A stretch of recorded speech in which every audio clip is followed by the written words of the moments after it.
The Lynette Brown Show.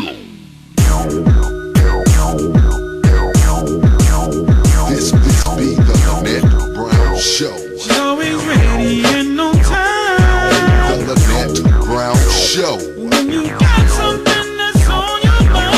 The Lynette Brown Show. Whatever you got going on, she knows the deal. The Lynette Brown Show. Well, we always keep it real.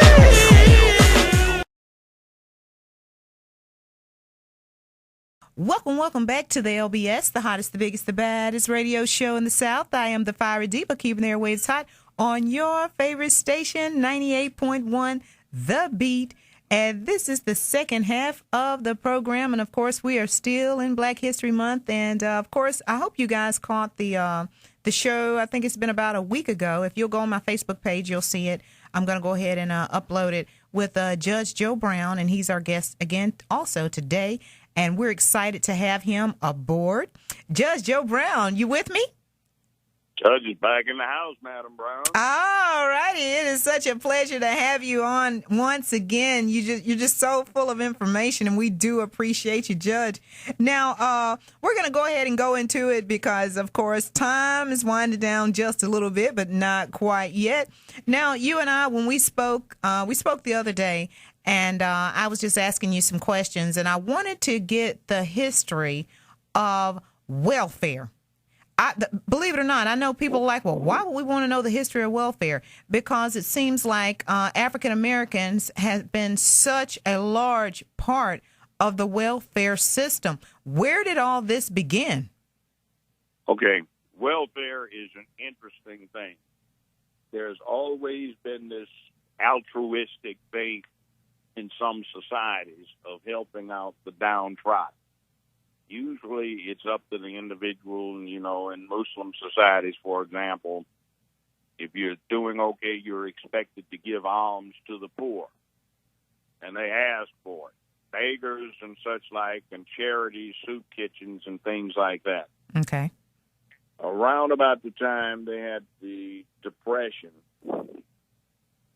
almost, 90-some years ago, 80-some years ago now, they started doing welfare as what became a safety net. In other words, we can't let people starve. We've got to do something about them. Mm-hmm. Also, there was this thing of black folk moving to urban areas from the rural South, coming out of sharecropping situations. So you basically started putting people in public housing and giving them subsistence. Okay. And the 1960s, you had a thing where Johnson declared there are two Americas, those below the poverty line and those above it, and that everyone should be above the poverty line. So they expanded it. But some bad things have happened as a result of our welfare system. One, it is a method of keeping the wage level for people who expect to work at a high level. And two, it is a subsidy for those who don't have much of a work ethic to keep them out of the job market so the wages stay high for those who do work. Mm-hmm. Now, you've got the good old boy, typical white working class American who looks at welfare as being a positive evil because he thinks there are some lazy people who get advantage of his tax dollars and they get money and don't have to work, and he does. Mm-hmm. What he does not realize is that quite often he wouldn't have a job if it weren't for welfare because the labor market would be glutted. So the second thing that's happened, to throw a monkey wrench in this whole mix, is that due to industrial technology and computerization, there are far fewer jobs to go around now than there used to be. Mm-hmm. And there are many more people in the population who need income than there used to be. Also, because of the same technology, things have gotten more expensive. Right. Relative to what you make per year, cars are much more expensive. 50, 60 years ago, people basically got a car with a 24-month note on it. People kept the car 2 years and traded it in. Okay. Nowadays, typically the car note is 5 years, 60 months, That's or true. even 6 years, 72 months. That is true. If you want to get a comparable car, because they cost more because of the technology. Right, right. But we have this thing in our system now about the almighty God of free enterprise. Now, Hitler and his boys years ago came up with this principle: if you tell a lie long enough and loud enough, you can get anybody to believe it. The American mass media, one way or another, intentionally or unintentionally, has spread this myth around about the sacredness of free enterprise and capitalism. Leave it to free enterprise instead of the government to come up with a solution. Mm-hmm. Now, in the United States of America, unlike practically every other country in the industrialized world, we do not have a plan in this country to deal with putting people who used to rely on their labor to produce income. That's the blue-collar working class. Yes. To full employment status. So we have welfare to take up the slack. Well, And you know we have what, the Judge? criminal justice system. And those, for those who have just tuned in, you're tuning in to the Lynette Brown Show, the hottest, the biggest, the baddest radio show in the South, right here on 98.1 The Beat. But, Judge, I don't think people realize those welfare checks are not that big. They're not large. They're not. They're not. You see, what it is it's combined with something else, and that's the criminal justice system. Okay. See, Now where let's it get ties down to into business. that is the criminal justice system, through nobody's specific intent to make it such, it has just morphed into it over the years. It is no longer so much a device to control crime as it is a device to control surplus labor. Mm-hmm, mm-hmm. There are not enough jobs to go around to generate the income that the public expects those jobs to generate. Okay. So, you see, if you think of labor as a commodity like wheat, corn, or cotton, what happens when you get a glut in the commodity? In other words, somebody makes too many, the production of soybeans for the year is too great. The price on those beans drops. So what the government does is it steps in and it tells the farmers, look, if you don't go out and grow cotton this year, or you don't grow soybeans this year, we'll give you a subsidy of so much money per acre for not growing the stuff. Well, that's true. Subsidy. That's true, Judge, because not to cut you off, but would you believe it's illegal to grow your own cotton in Alabama? Yeah, that's because they've got a market scheme. Same thing with labor. Now, the next thing that happens after you agree to subsidize the producer for cutting back of the production, you store the surplus. The government scoops up the surplus, and there's many a grain silo scattered around the countryside where that particular crop is stored until the market needs more. Now, that's three things: cut back production, subsidize the would-be producer, store the surplus, and maybe you come up with a fourth alternative, which is, say, somebody invents a plastic that's made out of soy meat. All right? So you have another market, so you don't need to cut back the production. But what we do with the criminal justice system is, instead of putting the surplus in a grain silo, you put it in a jail cell. The cutting back of the production is tied in with the subsidy. The subsidy is the welfare check.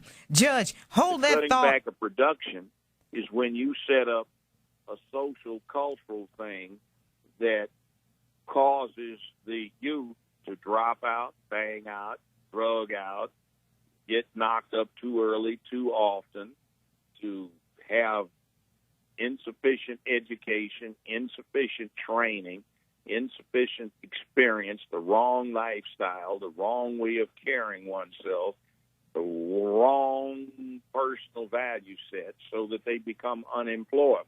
Well, Judge, that can will you? result in criminal activity. I'm not trying to cut you off, Judge. Judge, can you hold on 1 second? We've got to go into a quick. We've got some bills to pay, Judge.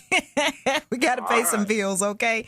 But for those who have just tuned in, you're tuning in to the Lynette Brown Show, the hottest, the biggest, the baddest talk show in the South, and we are talking to Judge Joe Brown, okay? But we're going to go into a quick commercial break. Don't go anywhere. Welcome back to the LBS, the hottest, the biggest, the baddest radio show in the South. I am the Fire Diva, keeping the airwaves hot on your favorite station. Time winding down just a little bit, but not quite yet. We've got Judge Joe Brown here today, and we are talking about the history of welfare, how it was founded, and why it just seems to be so relevant even now in the black community. And Judge Joe Brown, I had to stop you. Back to where I was. Yes, I had to stop you, and I apologize. Oh, that's all right. Back to where I was before the commercial break. Okay, right now we've got the youth acting crazy, going out, cutting up, selling drugs, gangbanging, thieving, and all kinds of disruptive behavior that disrupts their neighborhood, so they can't be politically cohesive and engage in political self-help.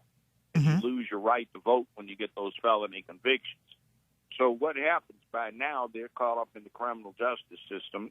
They're sent down to the jailhouse, and when they're in there, some of these same people that profit by the welfare system in the first place make an enormous amount of money feeding, clothing, sheltering, transporting, housing, and providing communications for inmates. So that's a huge high-growth industry right now in the country, mm-hmm. a $1 trillion high-growth industry. And what also happens, see, is you get those people now who otherwise would be paying attention to what the elected officials are doing about the economy. They become quietly or loudly concerned about their safety. And they say, okay, I'm going to vote for this guy who's running for county librarian because he's promising to be tough on crime, rather than paying attention to some idiot who knows nothing about the economy, mm-hmm. who does have a vote and sits on a committee dealing with economics, mm-hmm. you see. So they can back up those folk who pay for them to be in office so that they deliver on the stuff for the very well-to-do and for economic concerns like investment banking and high finance. Judge, right? let me stop you for just a minute. And those who just tuned in, you're tuning into the LBS, the hottest, the biggest, the baddest radio show in the South. Want to encourage you guys to follow me on Twitter and Facebook. I am on Twitter, Lynette Brown TV1 at Twitter, and I am on Facebook. I encourage you guys to go by and like my page, Lynette Brown Show. But Judge, I want to talk to you a little bit. Far as welfare is concerned, I'm getting right back to the welfare. Okay. Now, we've got it this far in this part of the equation. Now, let's go back to this thing about the welfare subsidy. Okay. Not produce the product. In other words, for people to take themselves out of the labor market so they don't compete.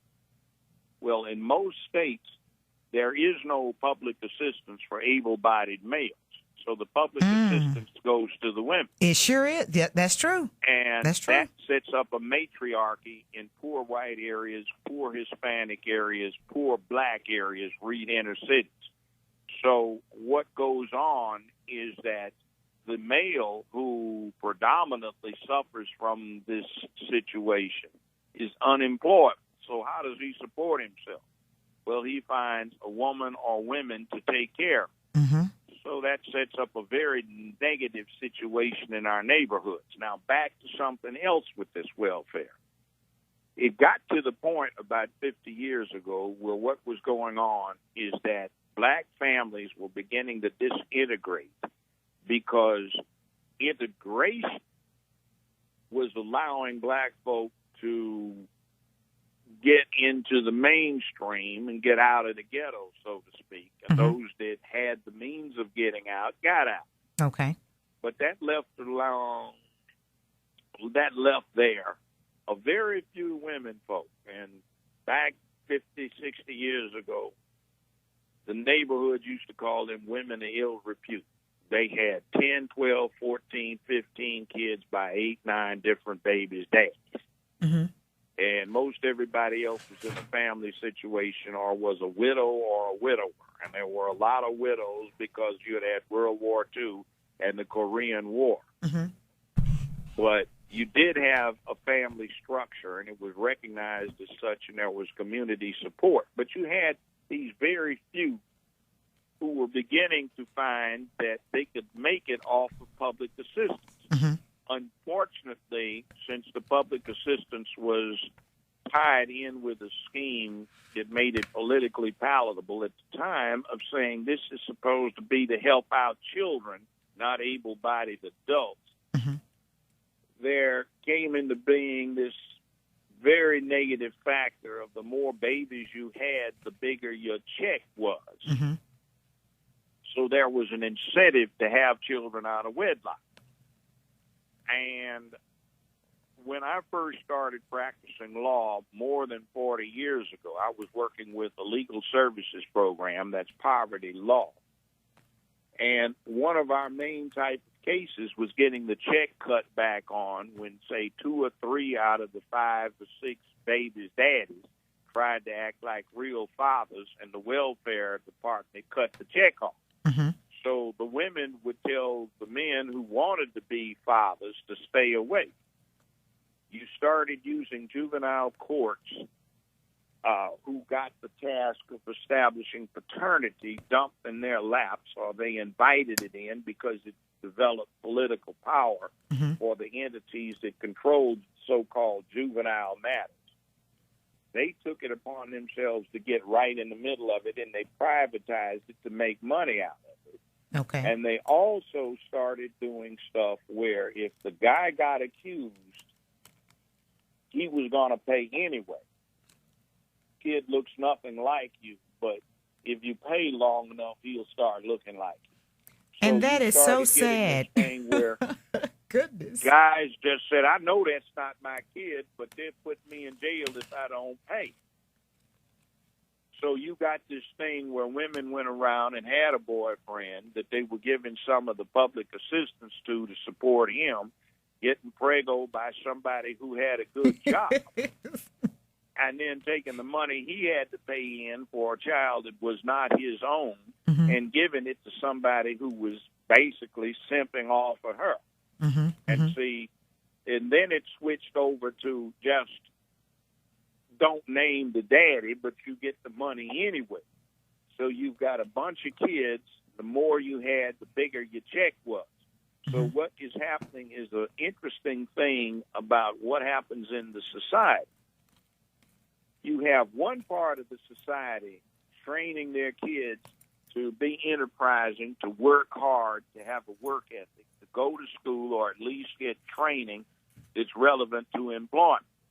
Go out, son. Go out, daughter. Daughter, get you a good husband. Son, go out, get yourself a good job. Work hard, you'll get ahead, support your children. On the other side, this bunch that was getting bigger and bigger checks, the more children they had out of wedlock, they were teaching their girls, don't worry about getting a husband. Don't worry about going to school. Just have babies. That will get you more money. That destroyed Their us. sons were being taught that the way to get ahead is not to go have a work ethic, not to go to school, not to get job training. It was to find some babe you could hustle to get part of her money. Judge, let me go into break. Sir, I've got to take a break. Okay, just hold that thought, because when we come back, and time is winding down, ladies and gentlemen. I hate this so much because this dialogue is so good, and you can see the judge definitely has a great commentary, and I mean he has his facts on point. But Judge, when we come back, I want you to talk to us about what broke the black family. What broke the black? I'm talking about that. We'll be back. Okay, yeah. Let me take this quick commercial break, ladies and gentlemen. We'll be back right after this. Don't go anywhere. Welcome back to the LBS, the hottest, the biggest, the baddest radio show in the South. I am the Fire Diva, keeping their waves hot on your favorite station. We have Judge Joe Brown, and he is giving it to us like we need to hear it, ladies and gentlemen. He's got that commentary for you today. Okay, Judge, let's pick up where we left off because time is winding down, and we're going to have to close this out. But go ahead and finish up what you started here, okay? I'm going to tie it up. Tie it up now, for us. We've got this thing with the welfare check, public assistance thing, people becoming dependent on it, and not biologically adapting to it, but culturally adapting to the way I make it in the world is to have babies. The more babies I get, the bigger my check is. I can't have a man around if I want to do that because having a man around cuts the check off. And I don't understand about being a good wife. I don't understand about training my boys up to be a good worker. I just understand that they're parasites. Their job's to get us knocked up so we can get a bigger check. Now, they've started to cut those checks back, but we have culturally adapted to it. Now, meanwhile, what's happened is that starting in the 60s, you had the white feminists who said that being married was a prison for women. So they looked to black women as a role model and looked to the wrong type of black women as being females who control their mates. And they started pushing this whole thing about you don't need a man, you don't need to be married, have your children if you want it. So now it's infected the whole country where you celebrate stars who have babies out of wedlock, no husband anywhere around, and you make them even bigger for doing this. So you've got a system now that has reinforced a trend that was a negative one 50 years ago that's now mainstream, where women have a lot of babies out of wedlock. In the black areas, it's a way to generate money. In the white areas, it's a way to deal with being a free woman and free from a man's control. Right, it's liberation. We then lead into public housing. Public housing was you got all of these people off of these sharecropping situations.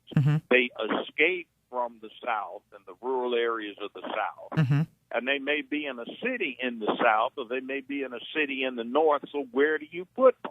Well, okay, let's be convenient and come up with public housing to house the poor whites who are down and out and need a break so they can get back on their feet because we are assuming there's a work ethic. But when you deal with black folk, you see it's not long after somebody escaped from the South who may just be the grandchild or the child of a former slave, and that slave, though he or she may have had work, was basically getting taken care of. Somebody was opening the kibbles and bits like you do for a dog, and the canine was getting fed by the master. He wasn't a wolf who could go out and earn on his own. All right? So what happens is we get multiple generations in housing projects. And if you go down and you really assess what's in a housing project, and if somebody's been there for one, not just one, but 2, 3, 4, 5 generations, it looks a lot like an old-time large plantation. Right. Males go around impregnating the females. The females don't have a job. They have the 5-year-olds taking care of the 2-year-olds. They're smoking cigarettes, 40 ounce in one hand, and in the summer they're lounging around half naked trying to get laid and get that check. And you see, that breaks down the family. That causes the boys to grow up without the work ethic, without man training and understanding male obligations. And it causes the girls to grow up with the wrong idea about life. Now, I told you, and I won't belabor the point, but it's some frightening things about what goes on in this culture.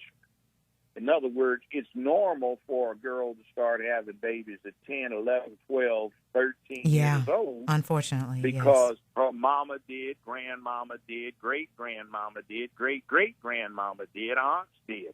And you'll have a situation like with a rap star, now a rap star, I won't mention his name, but he was in front of me about 10 years ago. He was 17. His mother was 12 years older than he was, so that made her 29. and her mother was in there. Her mother was 42. And grandmother walked in there with some hoochie mama butt shorts on with her butt cheeks out, a little altar. Mama came in there. She was 8 months pregnant, had on a little wrap skirt with her belly hung over and a tied top. I made them put on some clothes. I know you did. What you see, the bottom line is they were using this boy, and this boy's ideation was not a masculine one, but it was, my favorite aunt when she was 13 talking about, how men are all dogs and they just want one thing, how you can exploit them. And the guy that had a job, he had a ragged car, but he was working. They just hustled him. Yeah, and dogged turned him around out. and gave the money to Slick, who didn't have a job, but he had the car, had the clothes, and he was pimping or simping them. So I got the wrong idea in my mind. I've talked to him several times since then. They got mad when I awarded him $5,000, but I put it in a trust fund that he couldn't get till he got 25. Okay. So he tells me how much he appreciates that. And they were all mad because they looked at him as a moneymaker. Well, so the scheme in our communities gets to be, the boy is raised by a mama who has no work ethic. She throws him out when he gets 18 because the check stops. You're telling the truth, Judge. Find somewhere to support himself. That's right. He finds the chick off in housing, and she adopts him, takes him home, and she has incest with her new adopted son. So you break the family down. You got the public housing to deal with this sick situation, and the whole welfare thing has become a subsidy to get people out of the job market, keep them out. And then you've got the jail system that is a storage facility for people that are surplus to labor requirements. Yes. So what do you do with them? And then they conveniently justify the whole thing by wrecking their neighborhoods and keeping their neighborhoods from being politically viable. Well, you know something, Judge? All the way around. It is. It's a bad thing all across the board. And I'll probably invite you to come back, Judge, because I'm going to tell you something. A lot of people, I remember I did a show, and it's probably one of the highest rated shows that I did when I was on television. And not just that, I did one on black farmers and subsidies and things like that. But what a lot of people don't realize, they're saying there's no jobs, there's no jobs. Would you believe most of your jobs are in prison? People don't know that. We're so naive, and we're listening to all these, people that are out of touch. Okay, but most of your jobs are in prison. Look, when you go outside and you see all these guys working on the road. Think of all the uncles and cousins that could have a real job and a state job and getting benefits and everything, but they're in prison. They're doing data entry in prison. They are building, all kinds of things, furniture, all kinds of things in prison. The only way to keep them out of prison and the only way to stay out of prison for them is to decide to become men, man up. And when you do the man up thing, for the most part, you don't go to jail. That's right. There's some things you may not be able to avoid because you got to do what you got to do sometimes. That's right. But for 90% of what's going on that puts people in jail, it's stuff that not only can you avoid not doing, you shouldn't be involved in the first place. That's right. And if you had man training, you wouldn't have done.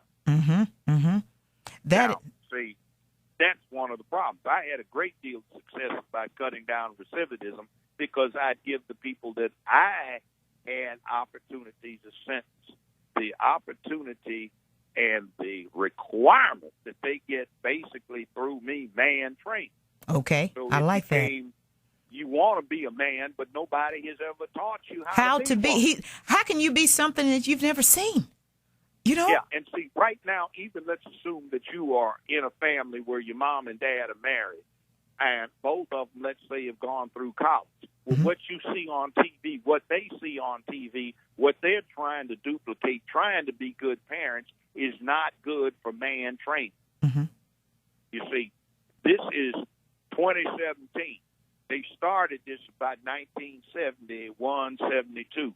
Not once have I heard anything about taking your son to work week, but there's a whole lot of take your daughter to work week. Mm-hmm. Everything you see has got to do with putting girls through school, getting them an education. That's right. So you've set up a situation now where for the last 15 years, including all ethnicities and races, 72% of each year's high school graduates are female. Mm-hmm. 68% of each year's college students are female. 62% of all grad students each year are female. And 56% to 54%, depending upon what part of the country you're in, mm-hmm. of the workforce is female. That's right. So in other words, there are more women with jobs than men.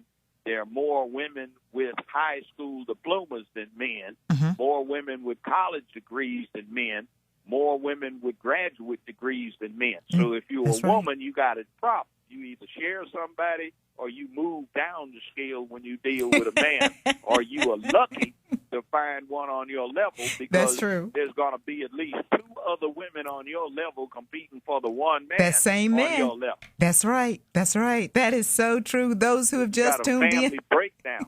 Those who have just tuned in, you're tuning in to the LBS, the hottest, the biggest, the baddest radio show of the South. I am the Fire Diva, keeping the airwaves hot right here on your favorite station, 98.1, The Beat. Judge, thank you so much for calling and being a part of the show. And I'm going to invite you back because, of course, coming up in March is Women's History Month. And we're going to talk about, of course, the black woman. And I have so many things I want to talk about on that, because you made a powerful point earlier in the interview when you were talking about how they were talking about how we, stereotypically speaking, talk about, well, you ain't nothing, you don't have a job, and you know what I mean, how we beat them down. But one thing about us, we are so quick. We will beat our men down. I mean, all the time. We do. We beat them down. We don't ever promote them in any kind of way. But I don't ever hear women of the other ethnic groups beat their men down the way we do. Well, yeah. When we come back on that one, I'm going to talk to you about how slavery did not work because the slave masters were enslaving black folk. The secret to slavery was to get the black woman to make slaves out of her children. Oh, that's going to be deep. See, there are habits that you pick up from your mother, who picked it up from your grandmother, et cetera, That's right. et cetera, et cetera, Mm-hmm. in certain areas. Just like where, spanking, just like beatings. That all came from slavery. It's like the methodology that was picked up is the methodology put in their heads by the slave experience. Mm-hmm. Mm-hmm. And it was just So passed down. we've got to get that out of us. It's not all across the board, but you see, if you go to college, you don't have 14 kids. That's right. You've got one or two, maybe three. Right. You don't have a high school education. You tend to have 10, 11, 12, 9.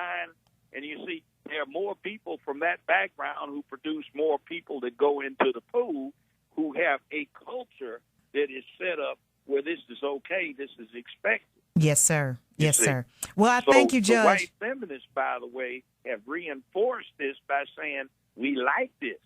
And I want everybody to take a homework assignment. If you got Comcast or DirecTV or something like that, look at the guide. Look at the type of programming they have. Look at it. Look at the commercials and see what the boys look like on the commercials. See what the girls look like. Okay. Well, They ladies, get big, heavy-set sisters for the women. yeah. And they get very sleek-looking white girls, but they're getting bigger, too. They get very pretty-looking Asians on there. Mm-hmm. And they're getting these guys on there who look a little soft. Mm-hmm. Mm-hmm. You see what I'm saying? Yes, sir. In other words, it's pushing an image. Okay. So We have that's got not to. good for the family. That's not good for masculinity. Okay. Man up. It's man time. Yes, sir. Well, I thank you again. I thank you so much, Judge, for being a part of the show. And I will certainly be in contact with you. We've got a lot to talk about. As you guys can see, we have a lot to talk about in the family, ladies and gentlemen. For those who have just tuned in, you're tuning into the LBS, the hottest, the biggest, the baddest radio show in the South, right here on your favorite station, 98.1 The Beat. Judge, thank you so much for calling. All right. 10-4 and out. All right. Thank you. Ladies and gentlemen, this is my time, and I do appreciate yours. I would encourage you to please go to my Facebook page. Okay. Follow me on Facebook, The Lynette Brown Show. The first followers, I think I got a dinner for two at Denny's. How about that? Okay. The first new follower that I find on my Lynette Brown Show, not my personal page, but